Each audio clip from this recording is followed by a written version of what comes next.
को बताना चाहता हूँ कि जैसा कि हम लोग प्रकृति प्रदत्त और विज्ञान सम्मत के लोग हैं, हमारे यहाँ हमारी जो जनजाति व्यवस्था है, हमारे यहाँ 3 संस्कार होते हैं जिसको टोंडा, मुंडा और कुंडा बोलते हैं। पहला जो हमारे टोंडा संस्कार होता है, मतलब जन्म संस्कार होता है, तो किस तरह से हमारे वनस्पति और प्रकृति से हमारा रिश्ता हम लोग जोड़ते हैं, मैं आप लोगों को ध्यान दिलाना चाहता हूं कि जिस दिन हमारे यहाँ अगर बच्चा पैदा होता है, बालक का पैदा होता है या बालिका का जन्म होता है हमारे बीच में, हम लोग उस वनस्पति का एक हिस्सा एक तेंदुए की लकड़ी काट करके दरवाजे में रख देते हैं और एक प्रतीकात्मक रूप से हम लोग रख देते हैं। हम लोग जब शादी करते हैं तो मंडा लगाते हैं और उस मंडे के नीचे हम लोग संस्कार करते हैं, क्योंकि हम लोग जो है वो सब प्रकृति के आधार पर चलने वाले लोग हैं। तो हमारे आज हमारे भूपका जो मंडल है यहाँ पर आकर के सल्ला घांगरा की स्थापना किया है और यहाँ नए भूमिकाओं को जो दीक्षा देने की बात हो रही है, निश्चित रूप से हमें अपने प्रकृति के आधार पर अपने नेम से संचालित करने के लिए हमें प्रत्येक गांव में ऐसे भूमिका की व्यवस्था होना चाहिए, प्रशिक्षित भूमिका होना चाहिए ताकि वो अच्छे से वो संस्कार कर सके। कभी कभी क्या होता है, जैसा आपका क्षेत्र है और हमारा बैहर वाला जो क्षेत्र है, काफ़ी कुछ संस्कारों में उसमें भेदभाव है, क्योंकि हमारे यहाँ जो चीज़ करते हैं वो आपके यहाँ नहीं होता है, हमारे यहाँ होता है वो इधर नहीं होता है। उसको कहीं ना कहीं मैं भूमिका जो मंडल है उनको से मैं अनुरोध करता हूँ कि ऐसे मामले में कहीं ना कहीं ऐसे उधर भी दीक्षा समारोह करके और हमारे जो पुनेमी चीज़ है उसको समझने की ज़रूरत है और समझाने की ज़रूरत है। क्या सही है ये हमको जानने की ज़रूरत है। मैं आप लोगों को बताना चाहता हूँ, मैं इस क्षेत्र से भी मेरा रिश्ता तय हुआ है। मैं इस क्षेत्र के जो संस्कृति है उसको समझने का प्रयास किया। जैसा कि मणिक जो नेम होता है, शादी का नेम होता है, उस शादी के नेम में सबसे पहले क्या होना चाहिए, क्या आना चाहिए, वो हमको प्रकृति प्रदत्त और विज्ञान सम्मत हमको सोच करके उसको रखना चाहिए। लेकिन मैं इस क्षेत्र में वो चीज़ नहीं देखा, मुझे थोड़ा सा अलग लगा। मैं आप लोगों को बताना चाहूँगा, हमारे यहाँ जो पहला मंडे के दिन जब हमारा जो पहला नेम होता है तो हम लोग सबसे पहले उस मर्निंग नेम के लिए हम लोग अगर हम प्रकृति को आमंत्रित करते हैं तो सबसे पहले हम धरती को आमंत्रित करते हैं। जब तक कि हम मट्टी नहीं लाएंगे दूसरा हम कोई भी नेम नहीं करते हैं, क्योंकि सबसे पहले पृथ्वी की रचना होती है, धरती की रचना होती है, उसके बाद में हम लोग मंडा काटने जाते हैं, वनस्पति की रचना होती है, उसके बाद में फिर हम लोग जो है उसके नीचे हम लोग संस्कार करते हैं। लेकिन इधर कुछ क्षेत्र में शायद यहाँ होता होगा, मुझे नहीं मालूम, लेकिन कुछ जगह मैंने इधर देखा कि आपके यहाँ जो है वो शाम को जो है मट्टी के लिए जाते हैं और शाम को जो है वो मंडा काटने के लिए जाते हैं। तो शाम की जो समय होता है वो प्रकृति को या पूरे जीव को वो आराम करने का समय होता है। आप लोग को पता है कि हम लोग देखते हैं बरसात के समय में एक पौधा होता है जिसको हम लोग चकोड़ा बोलते हैं। वो चकोड़ा जैसे ही दिन डूबते ही वो सो जाता है। इसलिए पुराने लोग कहते हैं अगर किसी हम वनस्पति अगर पत्ती तोड़ना है तो उसके पहले 3 ताली बजा करके उसको जगा लो, क्योंकि सुसुप्त अवस्था में है। तो रात्रि में हम लोग अगर जाके उसको लेकर के आते हैं तो मैं समझता हूँ कि वो उचित नहीं है, उसको दिन में ही लाना चाहिए। तो ये हमारी व्यवस्था रही है। और हम लोग जो मंडा लगाते हैं, समय की यहाँ पर तो मर्यादा है, इसलिए मैं थोड़ा सा बीच बीच की बात कर रहा हूँ। हम लोग जो मंडा लगाते हैं, मंडे के नीचे जो है हम लोग किस तरह से हम लोगों को हमारे भूमिका के माध्यम से किस तरह से संस्कार होना चाहिए, किस तरह से उसकी संरचना होना चाहिए, मैं थोड़ा सा शब्दों में आप लोगों को बताना चाहूँगा कि हमारे जब आंगन में जब हम लोग मर्निंग नेम के लिए हम लोग मंडा गाड़ते हैं और मंडे में जब हम लोग चौक फूरते हैं तो चौक फूरने का तरीका भी हमारे भूमिका जो लोग हैं उनको हमारे लोगों को बताना चाहिए। कभी कभी मैं देखता हूँ कि हमारे जो वो भूमिका जो गांव में पारंपरिक रूप से काम करते हैं कुछ भी चौक फूर देते हैं, आटे और हल्दी का जो चौक फूरते हैं कुछ भी फूर देते हैं।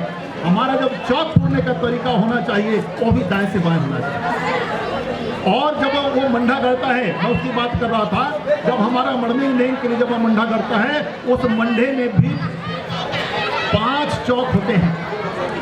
कितने होते हैं? 5 चौक होते हैं। उसको भी हम लोग कहीं ना कहीं समझने की जरूरत है। किस तरह से, मैं आप लोगों को एक एक करके बताता हूँ। जब पहला चौक होता है वो जमीन के अंदर होता है, और वो जमीन के अंदर चौक कैसा पूरा जाता है? तो जो आप लोग खाम गड़ाते हैं, खाम जिसको बना के लाते हैं, खाम गड़ाते हैं, उसके लिए जब गड्ढा खोदते हैं ना, तो उसको आसन देने के लिए, उस खाम को गड़ाने के लिए जहां पर उसको गड्ढे के अंदर बिठा देंगे, वहां पर गोबर सरा करके और हल्दी और आटे से चौक पूर करके, चौकोर वो चौक पूर करके उसको बिठाया जाता है, उसे आसन दे करके बिठाया जाता है। ये पहला चौक है धरती के नीचे में। दूसरा चौक होता है धरती के ऊपर में, जो आप लोग सभी जगह करते हैं। मंडे के नीचे आटा और हल्दी से जो है, हल्दी आटे से जो है हम लोग चौक पूर देते हैं। दूसरा हुआ। तीसरा चौक होता है धागे से। आप लोग देखे होंगे कि मंडा में जब हम लोग मंडा को सूखते हैं, कोरा धागे से जब सूखते हैं, तो वो भी चारों तरफ ऐसे घुमाने के बाद बीच से क्रॉस करते हैं चौक की तरह। वो तीसरा चौक हुआ। चौथा चौक होता है हमारे यहाँ जो मंडा लगता है, उसको जो जोड़ा कसते हैं, वो जोड़ा भी कैंची ने बांधा जाता है, वो भी एक चौक के स्वरूप में होता है। वो चौथा चौक हुआ। और 5वां चौक होता है मंडे के ऊपर में, जो तोरण के माध्यम से होता है। चारों कोने में बांस लगे जाते हैं, हरेली बांस, और बीच में एक बांस होता है, वहां भी ऊपर जो चौक होता है। इस तरह से 5 चौक होते हैं। 5 चौक होता है, और उस 5 चौक उस वनस्पति में हम लोग श्रृंगार करते हैं, और उस 5 चौक के अंदर में फिर हम लोग 7 फेरे लगाते हैं। और इन्हीं 7 और 5 को अगर हम लोग जोड़ देते हैं, तो वो दोनों को अगर प्लस कर दे हम लोग, तो 12 हो जाता है। उसी को कहा जाता है कि 12 थुनिन का मड़वा गढ़त है, ऊपर हरेली बांस। ये हमारे इधर गाना गाते हैं। तो ये हमारी जो संस्कार है, हमारी जो नेंग सेंग है, वो बिल्कुल प्रकृति के आधार है और विज्ञान से जुड़ता हुआ है। मैं एक चीज आप लोगों को और बताना चाहूँगा, समय अगर हो तो हमारे यहाँ पहला जब मंडे के दिन दूल्हे को जब सजाया, दूल्हे के यहाँ की बात बता रहा हूँ मैं। दूल्हे को जब हम लोग श्रृंगार करते हैं, मतलब दिन निकलते, मतलब 12 बजे के पहले, जिसको हम हमारे इधर में बोलते हैं चढ़ती बेरा में दूल्हे का श्रृंगार किया जाता है। दूल्हे का श्रृंगार मतलब हम लोग कहाँ करते हैं? तो हम लोग करते हैं कोठे में, जहाँ पर गौशाला होता है। गौशाला में बिठा करके वहाँ पर सबसे पहले खरी डालते हैं, जिसको हम लोग लगुन उतारना भी बोला। वहाँ पर उस भूमिका के द्वारा मिट्टी के एक उसमें परे में पानी रख करके और धान को छील करके ताजा चावल, उसमें जोड़ा चावल डाला जाता है।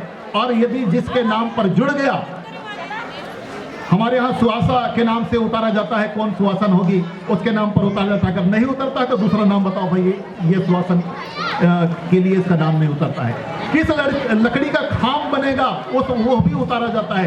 कौन पानी भरेगा उसके नाम से उतारा जाता है। कौन खाना बनाएगा उसके नाम से उतारा जाता है। मतलब ये है। लेकिन आजकल तो बाजारवाद हो गया। हम लोग रेडीमेड जो है ला करके ड्रम खड़ा कर देते हैं, टैंकर खड़ा कर देते हैं, खाना वाले कैडर वालों को बुला देते हैं। हमारी संस्कृति कहाँ रही? तो हमारी संस्कृति के आधार पर हम लोग करना चाहिए। जिसके नाम से पानीहारिन का नाम से अगर उतरता है, उसी के हाथ का पानी उस घर में पकवान बनना चाहिए। उसी घर के उसी पानी से उस आंगन का सराहना चाहिए। फिर दूसरा होता है, उस जब विवाह होता है, मरने नहीं होता है, तो वो घर वाला नहीं करता है। उसके लिए भी हमारा सगा पक्ष होता है। वो सगा जो है घर का रेख देख और सारा चीज करता है, जिसको हम हमारे क्षेत्र में उसको भितरहा बोलते हैं, यानी बाहर भीतर का पूरा व्यवस्था देखने वाला। उसका भी वहीं से नाम उतारा जाता है। और सारे जो है भूमिका अपने हिसाब से बहुत सारे नाम, ऐसा मुझे भी उतनी जानकारी नहीं है क्या क्या उतारता है। सारा उतार करके और फिर उसी चावल को जो है लगन गांठ के लिए लड़की के यहाँ भेजा जाता है। और वो उस लगन गांठ के लिए वो चावल भेजते हैं, और उस लगन चावल को अपने आंचल में बांध करके उसमें हल्दी चढ़ती है। तो उस समय में जब हमारे यहाँ जो खरी डालते हैं कोठे के नीचे, तो मैं कहता हूँ कि कोठे में ही क्यों खरी उतारा जाता है? कोठे में ही उस दूल्हे का श्रृंगार क्यों? श्रृंगार मतलब हमारे यहाँ होता है कि उसको जो है हार पहनाया जाता है।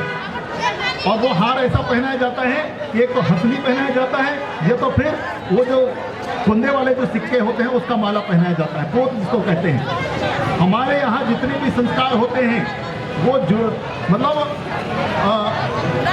जेवर अगर चढ़ाएंगे तो वो नेक के समय में ढाले हुए जेवर उसमें चढ़ाए जाते हैं, तो वो चढ़ता है, उसी को श्रृंगार बोला जाता है।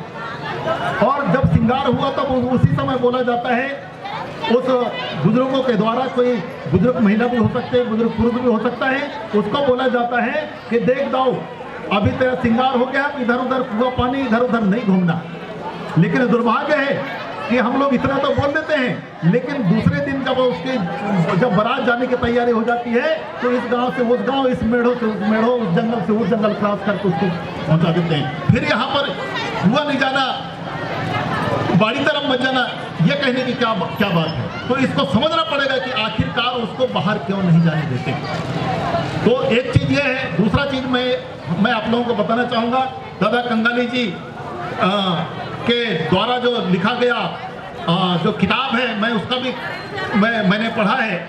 उन्होंने भी लिखा है कि हमारे जो गोंडियन व्यवस्था है, मणिंग ने, हमारे यहाँ जब ये लड़का बारात लेकर के जाता है, हमारे यहाँ ऐसी व्यवस्था नहीं है। हमारी जो अगर रूढ़ी प्रथा की व्यवस्था देखा जाए तो लड़की बारात लेकर के लड़के के यहाँ आती है, वो हमारी व्यवस्था है। और जब लड़की बारात लेकर के आती है तो हमारे यहाँ आज भी उसको हम लोग आज बरकरार रखे हैं, मंडे के नीचे शादी नहीं लगती, मंडे के बाहर लगती है।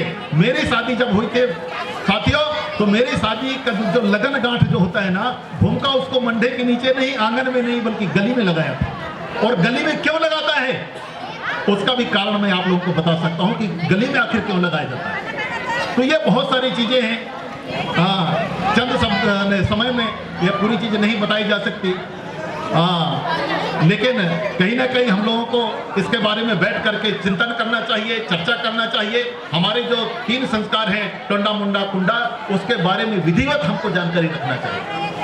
तब हम लोग गर्व से कह सकते हैं कि ये हमारी संस्कृति है, और नहीं तो संस्कृति सिर्फ मुंह में रह जाएगी और व्यवहार में हमारी संस्कृति खत्म हो जाएगी, क्योंकि हम लोग देख रहे हैं। तो मैं दूसरी चीज, एक चीज और कहना चाहता हूं, उसके बाद में अपने वाणी को विराम दूंगा। हमारे यहाँ एक चीज कही जाती है, यहाँ से बहुत मात्र शक्ति, हमारे जो बहनें हैं यहाँ पर जो हैं वो 16 हाथ साड़ी पहन करके आई हैं। बहुत सारे हमारे भाई लोग हैं, वो लोग भी धोती पहन करके आए हैं। हमारे इस गोंडियन व्यवस्था में कहा जाता है कि नहीं, 16 हाथ साड़ी होना चाहिए, धोती होना चाहिए। क्यों क्या जरूरी है? अरे तने ढाकने के लिए तो कपड़ा पहना जाता है ना भाई, लेकिन धोती क्यों होना चाहिए? अरे गोल साड़ी में तो कपड़ा ही है ना, तन ढाकने के लिए गोल साड़ी भी है, सलवार सूट तन ढाकने के लिए, कुर्ता पजामा तन ढाकने के लिए, लेकिन आखिरकार धोती ही क्यों जरूरी है? 16 हाथ साड़ी क्यों जरूरी है? इसको भी समझना पड़ेगा। और इसको समझने के लिए हमारी जो व्यवस्था है उसको क्रमबद्ध तरीके से समझना पड़ेगा। जैसा आप लोगों को मैं बताना चाहूंगा कि धोती जो होती है वो कट करके दोबारा सिली नहीं जाती है, दोबारा सिली नहीं जाती है। 16 हाथ साड़ी दोबारा सिली नहीं जाती है, वो एक जन्मी चीज है। तो कम से कम अगर हम लोग वस्त्र धारण कर रहे हैं तो एक जन्मी चीज हमारे वस्त्र होना चाहिए। अभी उसके पहले मैं श्रृंगार के बात करता, हम लोग दूल्हा का श्रृंगार करते हैं तो एक जो है हंसली चढ़ाते हैं, और जो पोत चढ़ाते हैं उसमें भी जोड़ नहीं होता, वो भी ढलवा होता है, ढाला हुआ होता है। और जब हम लोग बहू के लिए, उस दुल्हन के लिए जब श्रृंगार लाते हैं तो आजकल सब खत्म हो गया हमारे यहाँ भी। पहले हमारे यहाँ पैरी हुआ करती थी, पैरी जो मंडला जिले में चलती है, वो भी ढाल के बनाया जाता है। तो ये सारी चीजें हैं। हमारे जब संस्कार करते हैं, हम लोग दूल्हा का पैर धुलाएं या सगा का पैर धुलाते हैं, तो उसके लिए भी हम लोग पीढ़ा की बात करते हैं कि लकड़ी का पीढ़ा होना चाहिए। और जब लकड़ी का पीढ़ा आता है तो उसमें भी हमारे पुराने लोग कहते हैं खीला नहीं होना चाहिए। खीला नहीं होना चाहिए का मतलब है कि वो पीढ़ा भी जो है बगैर खीला का होना चाहिए। इसका मतलब एक जाई होना चाहिए, जोड़ वाला नहीं होना चाहिए। उसका भी हम लोग अगर उसको मिलान करें तो हमारे धोती और 16 हाथ साड़ी से मेल खाता है। वहीं अब दूसरी चीज की बात करता हूं, हमारे देवी देवता हम लोग बलि पूजा करते हैं। मैं आप लोगों को बताना चाहता हूं, और आप लोग सब जानते हैं कि हम लोग बलि जब पूजा करते हैं तो हम लोग बकरा मुर्गी और हम लोग पति को भी हम लोग चढ़ाते हैं। तो ये बताइए, कभी अगर हम लोग मुर्गा मुर्गी अगर हम लोग भेंट देना होता है तो क्या अंडे देने वाले मुर्गी को हम लोग अपने देवी देवता में चढ़ाते हैं?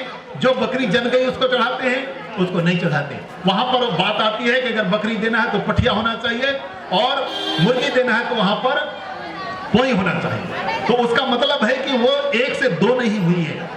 जो 1 से 2 हो गया वो हमारे संस्कार के लायक नहीं है। इसलिए हमारे भूमिका जो लोग हैं वो उन्होंने रिसर्च किया है, हमारे रिसर्चकर्ताओं ने रिसर्च किया है कि हमारे संस्कार किस तरह से होते हैं। तो रिसर्च करके ये निकाला है कि हमारी परंपरा, हमारी रूढ़ी प्रथा क्या है, उसके आधार पर उन्होंने कहा है कि उन्होंने ये खोज किया है और उसको आज विज्ञान भी मानता है। तो ये बहुत सारी चीजें हैं। एक चीज और थोड़ा सा जोड़ दो, शायद मंच में कोई नहीं है तो मैं थोड़ा सा एक चीज और मैं बोल दूं। हमारे यहाँ जब दूल्हा को हल्दी लगाई जाती है, हल्दी के पहले एक संस्कार होता है, उसको हमारे इधर बोलते हैं आटे का लेप लगाते हैं, उसको बोलते हैं शिक्षा चढ़ाना। शायद इधर होता है कि नहीं मुझे नहीं मालूम, क्योंकि इस क्षेत्र में मैं आया नहीं। शिक्षा चढ़ाते हैं दूल्हा को भी और दुल्हन को भी जब हल्दी लगने के पहले। और जी जब वो शिक्षा लगाते हैं तो वो शिक्षा क्यों लगाना चाहिए और कौन से आटे का शिक्षा होना चाहिए। मैं विज्ञान की बात कर रहा हूं। मैं पहले बोल दिया कि हमारी जो संस्कृति है वो प्रकृति प्रदत्त है, विज्ञान सम्मत है। मुझे जो है इसकी जानकारी मुझे मेरे भूमिकार मेरे समाज के पूर्वजों ने नहीं बताया। इस शिक्षा के बारे में मैं देखते जरूर आया हूं, हमारे यहाँ प्रथा है, लेकिन इसके बारे में वैज्ञानिक रूप से मुझे जो है कृषि विश्वविद्यालय जबलपुर के जो प्रोफेसर हैं वहाँ के वैज्ञानिक, उन्होंने मुझे आमने सामने मेरे ऊपर से उन्होंने मुझे सवाल किया था कि ये शादी में जब हल्दी लगाते हैं उसके पहले जब आटे का लेप करते हैं तो किस चीज का आटा होता है वो और क्यों लगाया जाता है। तो साथियों वो आटा होता है मंडिया का, और मंडिया का आटा लगाने से अगर दो हम लोग उनको बेटा बेटियों को अगर हम लोग संस्कारी जीवन के लिए अगर जोड़ रहे हैं तो दोनों जो है 20 साल से वो अलग अलग परिवार में पले बढ़े हैं। हो सकता है उनके परिवार में कुछ संक्रमण उनके शरीर में होंगे, उस बेटी के परिवार में कुछ संक्रमण होंगे, उनके साथ में जो संक्रमण आएगा और कहीं तीसरा संक्रमण ना बन जाए जैसे कोरोना की तरह। इसलिए उसको शुद्धिकरण करने के लिए, उनसे अच्छा संतान की अपेक्षा रखने के लिए हमारे पूर्वजों ने ऐसा नियम बनाया कि उनके अस्थियों को मजबूत करने, उनके हड्डियों को मजबूत करने के लिए मंडिया का आटे का लेप और उसके बाद में हल्दी का लेप। तो मंडिया का आटे का लेप लगाने से क्या हो जाता है, मंडिया का आटा और उसके साथ में तिल का तेल लगाया जाता है। तिल का तेल नहीं है तो तिल को पीस करके लगाया जाता है, 2 ही चीज रहते हैं उसमें। तो दोनों को लगाने से उनके अस्थियां मजबूत होती है। और उसके बाद में जब हल्दी लगाते हैं तो हल्दी जो है वो एंटीबायोटिक होता है, रोग को दूर करता है और शरीर में चमक पैदा करता है, आकर्षित पैदा करता है। जब दोनों आकर्षित होते हैं तो निश्चित रूप से फिर वो उनका जीवन अच्छा चलता है और उनसे अच्छा संस्कार हमारे समुदाय को मिलता है। यही हमारा नेम और उसका सेंग है। और मैं इन्हीं शब्दों के साथ में अपने वाणी को विराम देता हूं और पुनः